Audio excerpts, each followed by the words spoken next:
I mean, you haven't asked me about Ortiz's age yet, his real age. How come you haven't asked me about that?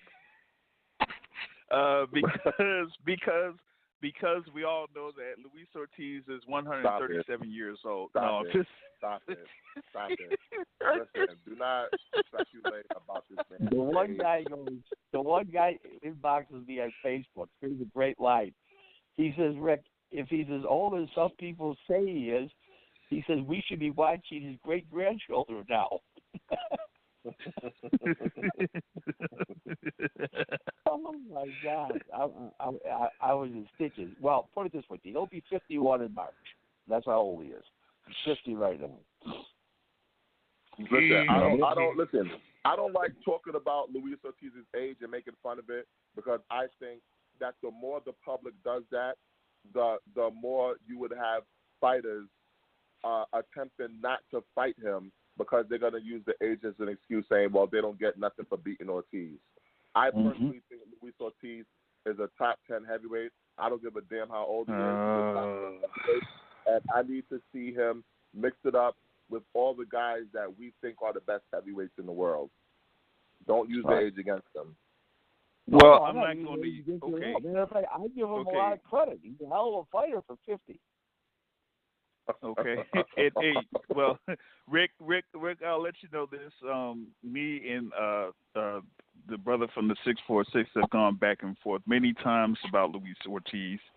As I have said that Luis Ortiz is a myth, and that he has been carefully managed over the course of his professional career.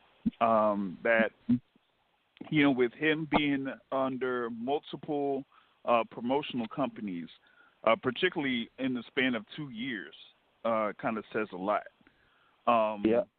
With him being currently under, Al Heyman, my thing is that you have all of this talk about the couple guys supposedly ducking Luis Ortiz, when I have said that if Luis Ortiz is as good as people say he is, then put him in the ring against the first and second tier guys that you have within PBC.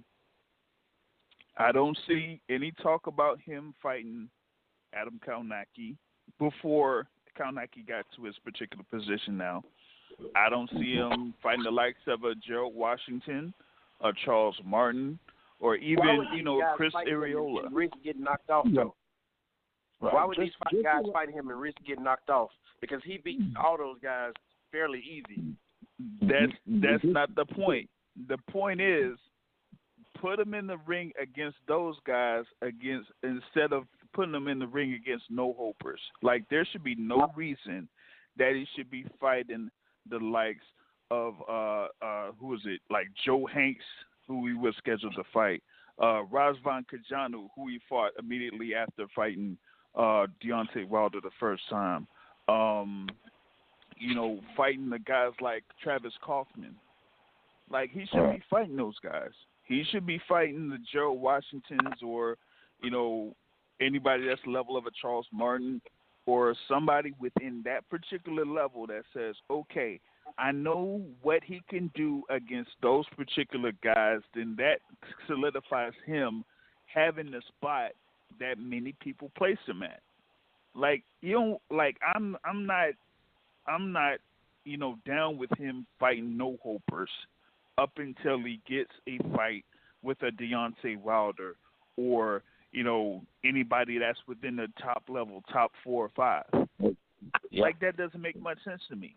Right. Well, that's why I said him and Andy Ruiz would be a good fight at this point. Right.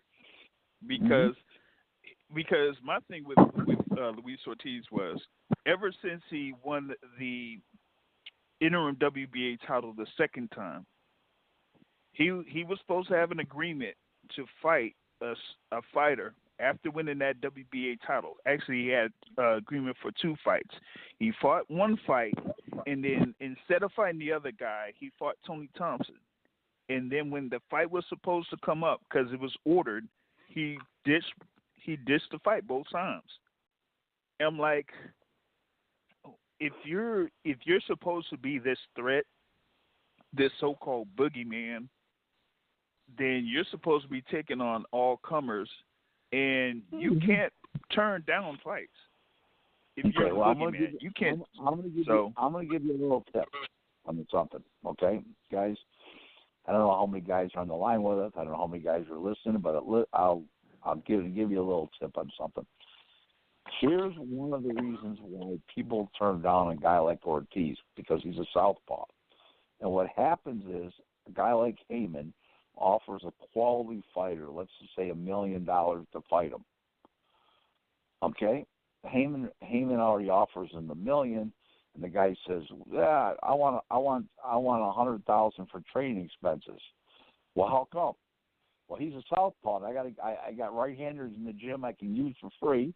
And don't have to pay room and board for them. Don't have to fly them in. Don't have to do nothing. They'll just spar, and I can give them a couple hundred a week. Now you got to fly in 3 to 4 left-handers. You got to put them up in hotels. You got to feed them. You got to pay for their airplane tickets.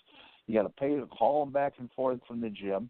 You got to pay for tape and gauze, and all of a sudden, over a 2-month period that you're sparring, you're getting ready for a big fight.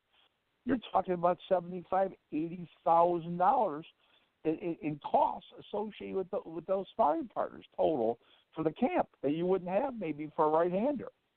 So guys tend to shy away from left-handers unless they're going to get additional amount of money to fight them to cover the additional amount of expenses it takes to fight them.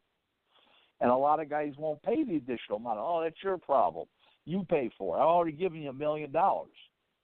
So that's what happens a lot. And way more. It happens way more than you would think it would. But that happens an awful lot.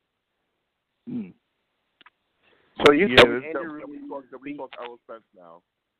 You said let me say something. You said Andy Ruiz beats Ortiz. How does he beat Ortiz in your opinion? Knockout, faster hands, and will get on the inside of him and stuff if he comes in shape. Andy Ruiz who comes in at what he's supposed to weigh, the 165, 265 area, he'll beat that when he comes. If he comes in like the other day, he couldn't lick a postage stamp. But in reality, he's supposed to beat an old timer like Ortiz.